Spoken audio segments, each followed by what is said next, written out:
آج جو آپ حضرات کے سامنے تلاوت کی ہے آیت، یہ بھی بڑی اہمیت کی حامل ہے۔ ہر شخص اللہ سے محبت کا دعویٰ کرتا ہے، ہر شخص رسول اللہ صلی اللہ علیہ وسلم سے محبت کا دعویٰ کرتا ہے۔ دوسری طرف جو بھی شخص ہے اس دنیا میں، اس کو اپنی ذات سے بھی محبت ہے، اپنی اولاد سے بھی محبت ہوتی ہے، کسی حد تک اپنے رشتہ داروں سے بھی محبت ہوتی ہے۔ جو وہ مال کما لیتا ہے اس سے بھی محبت ہوتی ہے کہ وہ ضائع نہ ہو جائے۔ کوئی تجارت کرتا ہے، کوئی کاروبار کرتا ہے، اس سے بھی محبت ہوتی ہے کہ دن بہ دن میرا کاروبار اچھا ہو، خراب نہ ہو جائے۔ اللہ کریم نے ان ساری محبتوں کا ذکر ان آیات میں ذکر کیا۔ اس سے پہلے تقریباً 6-7 آیات آپ کے سامنے تلاوت ہوئی تھی اس طرح کی، ان میں اللہ کریم یہ ذہن سازی فرما رہے تھے کہ اے ایمان والو، تمہارا دوست ایمان والا ہونا چاہیے۔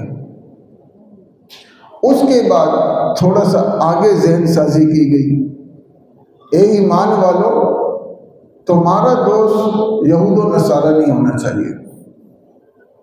اس کے بعد مزید آگے چلے، فرمایا کوئی بھی کافر جو اللہ کا دشمن ہے وہ تمہارا دوست نہیں ہونا چاہیے۔ اب اللہ کریم کیا فرما رہے ہیں؟ اب چونکہ ذہن سازی ہو گئی ہے، اب مزید اس میں ایک قدم آگے بڑھا جا رہا ہے کہ اے ایمان والو، یا ایھا الذین آمنوا، اے ایمان والو، لا تتخذوا آباءکم واخوانکم اولیاء۔ والدین جس سے انسان کو کتنی محبت ہوتی ہے، بھائی بہن انسان کو کتنی محبت ہوتی ہے، اللہ فرماتے ہیں اے ایمان والو، تمہارے ماں باپ اور تمہارے بہن بھائی یہ تمہارے دوست نہیں ہونے چاہیے اس صورت میں کہ جب ان کی محبت کفر کے ساتھ ہو۔ یا ایھا الذین آمنوا، اے ایمان والو، لا تتخذوا آباءکم، کہ نہ بناؤ اپنے والدین کو دوست، وَإِخْوَانَكُمْ، اپنے بھائیوں کو اولیاء دوست نہ بناؤ۔ کب؟ إِنِ اسْتَحَبُّوا الْكُفْرَ عَلَى الْإِيمَانِ، کہ جب وہ کفر کو ترجیح دینے لگ جائے ایمان پر، کفر سے ان کی محبت ہو جائے، ایمان کو چھوڑ دے۔ اب اگرچہ یہ آپ کے والدین ہوں، آپ کی اولاد ہو، آپ کے بہن بھائی ہوں، ان سے محبت ایمان والوں کی نہیں ہوگی۔ آگے کیا فرما رہے اللہ تعالیٰ؟ وَمَن يَتَوَلَّهُم مِّنكُمْ، اگر تم میں سے کسی نے بھی ان سے محبت کی، دوستی کی، کون؟ والدین، کون؟ بہن بھائی۔ فرمایا وَمَن يَتَوَلَّهُم مِّنكُمْ، تم میں سے جس نے بھی ان سے دوستی کی، فَأُولَئِكَ هُمُ الظَّالِمُونَ، اللہ کے ہاں وہ ظالم شمار ہو۔ آگے فرمایا قل، ایک بات پیغمبر ان سے فرما دیجئے، ان کان آباؤکم، آپ یہ آیتوں پر توجہ دیں، اللہ تعالیٰ کس طرح وعید فرما رہے ہیں، اب تفصیل کر رہے ہیں اسی رشتہ داری کی، اسی تعلق کی جو انسان کا دنیا میں ہوتا ہے۔ فرمایا قل، اے پاک پیغمبر ان سے فرما دیجئے، ان کان آباؤکم، اگرچہ تمہارے والدین، وابناؤکم، تمہاری اولاد، واخوانکم، تمہارے بھائی، وازواجکم، تمہاری بیویاں، وعشیرتکم، تمہارا خاندان، قبیلہ، واموال اقترفتموها، تمہارا وہ مال جو تم حاصل کر چکے ہو، وتجارت، اور تمہاری وہ تجارت، تخشون کسادها، کہ تمہیں ڈر لگتا ہے اس کی کمی سے کہ میری تجارت خراب نہ ہو جائے، ومساکن ترضونها، تمہارے وہ گھر، محل، حویلیاں جس سے تم پیار کرتے ہو، پسند کرتے ہو، احب الیکم، اگر ان میں سے کوئی بھی تمہیں محبوب ہے، تمہارے والدین، تمہاری اولاد، تمہارے بہن بھائی، تمہاری بیویاں، تمہارا خاندان، تمہارا مال، تمہاری تجارت، ان میں سے کوئی بھی احب الیکم تمہیں محبوب ہو من اللہ، اللہ کے مقابلے میں، اللہ سے، ورسولہ، اللہ کے رسول سے، وجہاد فی سبیلہ، اللہ کے راستے میں جہاد کرنے سے، اگر یہ محبوب ہے تمہیں، اللہ نہیں محبوب، اللہ کا رسول نہیں محبوب، جہاد نہیں محبوب، فرمایا فتربصوا، پھر تم انتظار کرو، کس چیز کا؟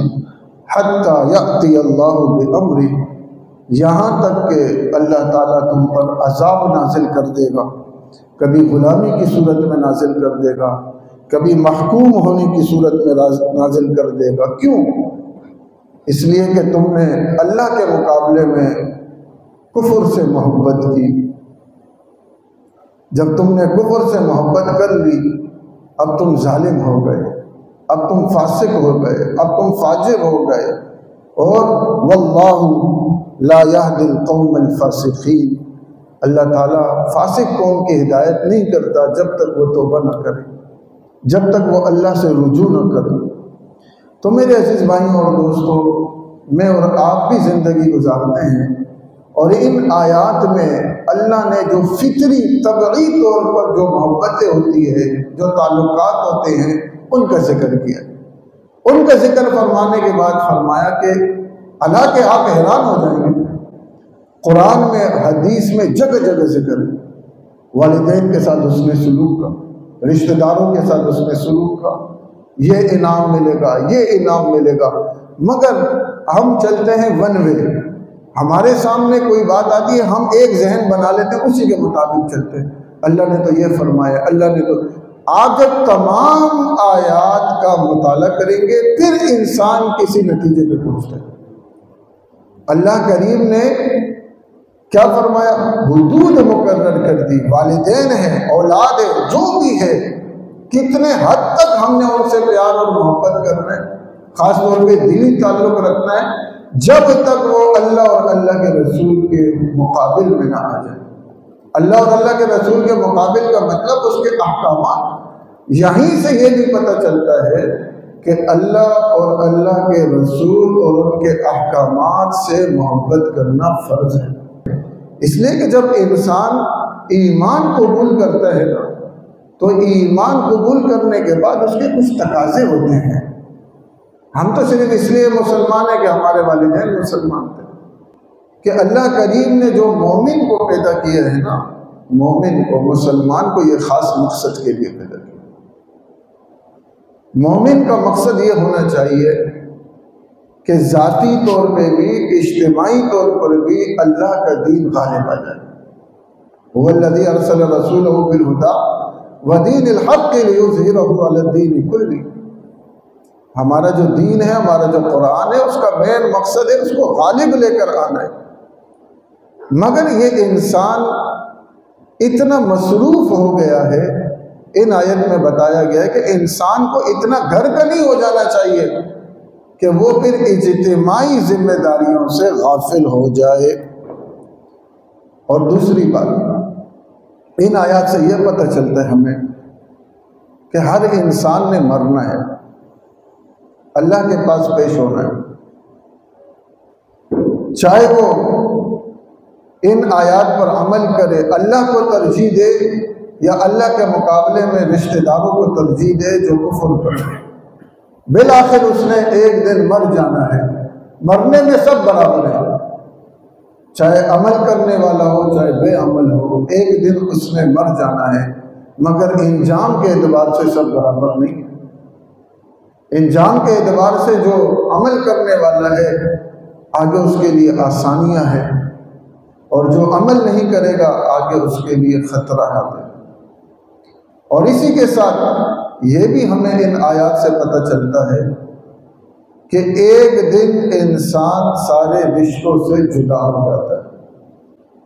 ایک دن ہر انسان جتنے بھی اس کے رشتے ہیں سب سے جدا ہو جاتا ہے، مگر خوش نصیب ہے وہ شخص جو جدا ہو تو اللہ کے حکم سے ہو، جو جدا ہو تو اللہ کے حکم سے ہو، اور اگر آپس میں تعلق رکھے تو وہ بھی اللہ کے حکم کی وجہ سے ہو، وہ خوش نصیب ہے۔ ان آیات کا شان نزول یہ ہے کہ جب ہجرت کا حکم آیا تو کچھ حضرات تو فوری طور پر ہجرت کر گئے، اور کچھ حضرات جب ہجرت کرنے لگے تو ان کی اولاد، گھر والے، خاندان، انہوں نے ان کو مجبور کر دیا، رونے لگ گئے کہ ابا اگر آپ چلے جائیں گے تو ہمارا کیا بنے گا، ہم تو ضائع ہو جائیں گے، ہم تو ختم ہو جائیں گے۔ تو اللہ تعالیٰ نے وہ رک گئے، جب وہ رک گئے اللہ تعالیٰ نے یہ آیات اتاری کہ یا ایھا الذین آمنوا، اے ایمان والا، لا تتخذوا آباءکم، نہ بناؤ اپنے والدین کو، واخوانکم، اپنے بھائیوں کو، اولیاء، دوست، ان استحبوا الکفر علی الایمان، اس حالت میں کہ جب وہ کفر پر محبت کرے ایمان کے مقابلے میں۔ میرے عزیز بھائیوں اور دوستوں، یہ کون کہتا ہے کہ میں کفر سے محبت کرتا ہوں؟ کوئی مسلمان آپ کو ایسے نہیں ملے گا، لیکن اس کا پتہ کب چلتا ہے؟ جب عمل کا نمبر آتا ہے، جب عمل کا وقت آئے گا اس وقت انسان دیکھے کہ میں اللہ کے حکم کو اپنا رہا ہوں یا غیروں کے طریقوں پہ چل رہا ہوں۔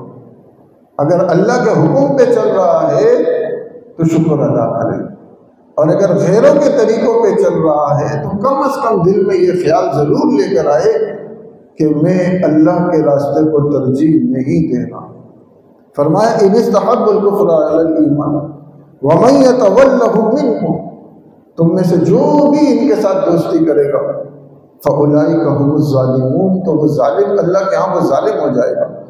قل، پاک پیغمبر فرما دیجئے، ان کان آباؤکم و ابناؤکم، اگر تمہارے یہ جو والدین ہیں، تمہاری جو اولاد ہے، وہ اخوانکم، تمہارے جو بہن بھائی ہیں، وازواجکم، اور تمہاری بیویاں، وعشیرتکم، تمہارے خاندان، قبیلے، واموال اقترفتموها، تمہارا وہ مال جو تم نے کما لیا ہے، وتجارت، اور تمہاری تجارت، تخشون کسادها، جس کے لیے تم ڈرتے ہو کہ وہ ختم نہ ہو جائے، ومساکن ترضونها، بڑی محبت سے تم نے گھر بنایا ہے، وہ گھر، وہ مکان جس سے تم پسند کرتے ہو، پیار کرتے ہو، اگر ان میں سے کوئی بھی ایک چیز احب الیکم من اللہ ورسولہ، اگر تمہیں محبوب ہو جائے اللہ کے مقابلے میں، یعنی اللہ کے احکامات کے مقابلے، ورسول ہی، رسول مطلب رسول کے طریقے کے مقابلے میں،